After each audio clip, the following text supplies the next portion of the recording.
Najja, I know about a year ago you were part of a conversation about some pretty important things in Theta Chi. Mm-hmm. What was it like to get the invitation to be a part of that conversation, and what did you set out to do? Getting the invitation initially was just a very powerful moment, just in the fraternity basically recognizing that there is this problem that really needed to be addressed.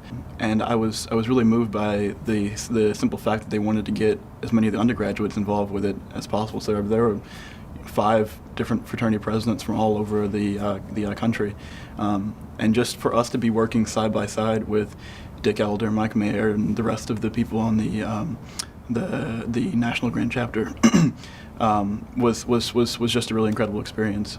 I mean, really getting to the heart of what does it mean to care for one another, and how can we ensure that future groups are being as healthy and are staying as well as possible. And so that was just a very powerful experience. So as you were there and you were working with these undergraduates and with these alumni to answer this question, what was your hope? What was your hope for Theta Chi? What was your hope for the undergraduate members in the fraternity today? Right. Well, I mean, so ultimately, I think that the hope was that we were going to make something that was going to last throughout the generations, right? I mean, we were there for 2 days, talking about really some very significant things. Restructuring the actual how the fraternity works on a day-to-day basis at each local chapter, and I mean, just hoping that what we were doing was going to make a difference, and that we're going to see some significant changes, and also that was going to be something that was going to last. So yeah, it's a pretty high call. Yeah, pretty important conversation. Yeah. And what do you think the outcome is going to be when this thing launches, when we start to live our sacred purpose in a more meaningful and intentional way? What happens? I think at each, on the local level, I think that we'll hopefully see that brothers are really caring for each other on a more meaningful level, and I think that that's really going to manifest itself into some very concrete results, and seeing a significant decline in substance abuse, and seeing just that really kind of positivity growing throughout the fraternity. So. Yeah. And what would you say to your undergraduate peers in Theta Chi at this point where they're hearing this message?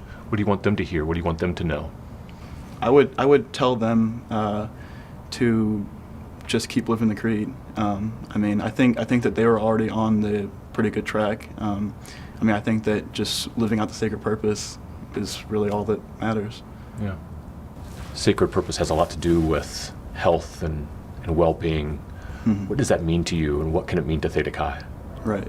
I think that there's really 2 types of health and wellness, right? So there's your day-to-day physical health, and then there's really the sort of long-standing mental health too, which I think is really what gets the issue here. I mean, I think that so many of the tragedies that we've seen that have come up are really due to a result of people keeping these sort of these ill feelings pent up inside them, and not really being able to really talk about it. And I think that this will help people be able to really open up, and make that brotherhood stronger, and then as a result see a lot more positive strides taken towards being healthier.